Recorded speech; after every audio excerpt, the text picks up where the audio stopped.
नमस्कार मंडळी, स्वागत आहे पुन्हा एकदा आपल्या सेकंड पार्टमध्ये. लोणावळ्यामध्ये आम्ही होतो, मागे गगनगिरी महाराजाच्या दर्शनाला आलेलो मठामध्ये.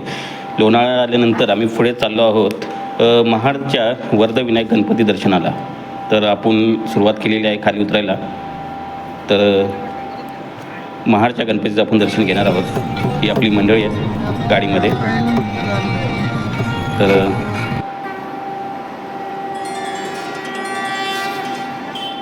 वक्रतुंड महाकाय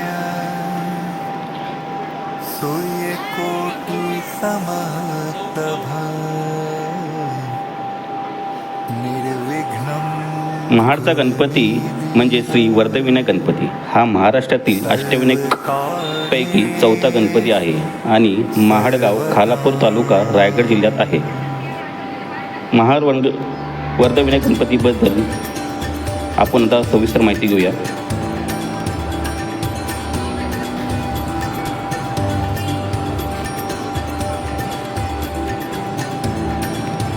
मंडळी, आता आपण आलो आहोत महाड गावामध्ये. येथे विराजमान आहेत अष्टविनायकापैकी चौथा गणपती श्री वर्धविनायक.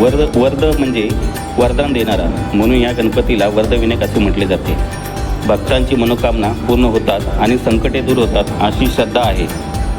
या मंदिरात एक खास गोष्ट म्हणजे इथली स्वयंभू गणेश मूर्ती. ही मूर्ती जवळच्या तलावात सापडल्याची आख्यायिका आहे. मंदिराची रचना साधी असली तरी इथले वातावरण अतिशय शांत आणि भक्तिमय आहे. आणखी एक विशेष गोष्ट म्हणजे इथले नंददीप. महाराष्ट्र पर्यटन विभागाच्या माहितीनुसार हा दीप 1892 पासून अखंड असलेले मानले जाते. या मंदिरात भक्तांना गणपतीच्या मूर्तीला स्पर्श करून अभिषेक करण्याची संधी मिळते. हे देखील एक मंदिराचे वैशिष्ट्य आहे. तर मंडळी, तुम्ही अष्टविनायक यात्रा करत असाल किंवा मुंबई पुणे जुन्या मार्गाने प्रवास करत असाल तर महाडच्या श्री वर्धविनायक गणपती दर्शन नक्की घ्या. गणपती बाप्पा मोरया. त्यानंतर आम्ही पुढे निघालो हॉटेल बागेश्रीमध्ये आणि आमचे मित्र बघा कसा झोपला आहे. बाय मंडळी. महाडच्या श्री वर्धविनायक गणपती दर्शन घेतल्यानंतर आता आपला प्रवासातील पुढचं ठिकाण म्हणजे खोपोलीजवळील जुन्या पुणे मुंबई महामार्गावर असलेल्या बागेश्री हॉटेल. हे ठिकाण मराठी चित्रपटसृष्टीतील लोकप्रिय अभिनेते आणि दिग्दर्शक दादा कोंडके यांच्या नावाशी जोडलेले आहे. त्यामुळे येथे आल्यानंतर दादा कोंडके यांच्या आठवणी आणि त्यांच्या चित्रपटसृष्टीतील प्रवासाची आठवण नक्कीच होते. जसे आपण समोर फोटो पाहतच आहोत. हॉटेलमध्ये दादा कोंडके यांच्या जीवनाशी आणि सिनेमासृष्टीचे प्रवासाशी संबंधित फोटो पाहायला मिळतात.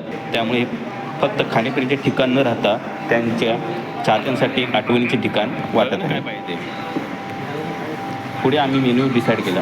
हा मेन्यू कार्ड. त्यामध्ये दादांची बरेच आठवणी फोटो ग्रुपमध्ये साठवलेले आहेत. हा बऱ्यापैकी मेनू आहे. व्हेज नॉनव्हेज इन्क्लुडिंग सर्व गोष्टी या ठिकाणी मिळतात आपल्याला.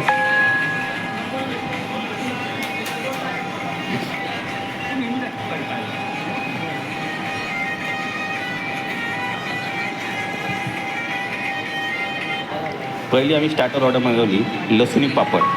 अतिशय सुरेख टेस्ट होती या पापडची.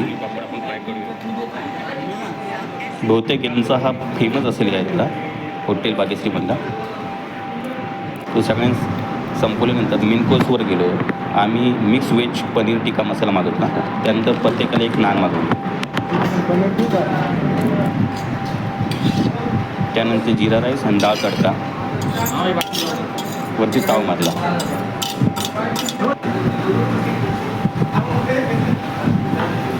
सर्व झाल्यानंतर आम्ही बिल पाहून इथून निघालो.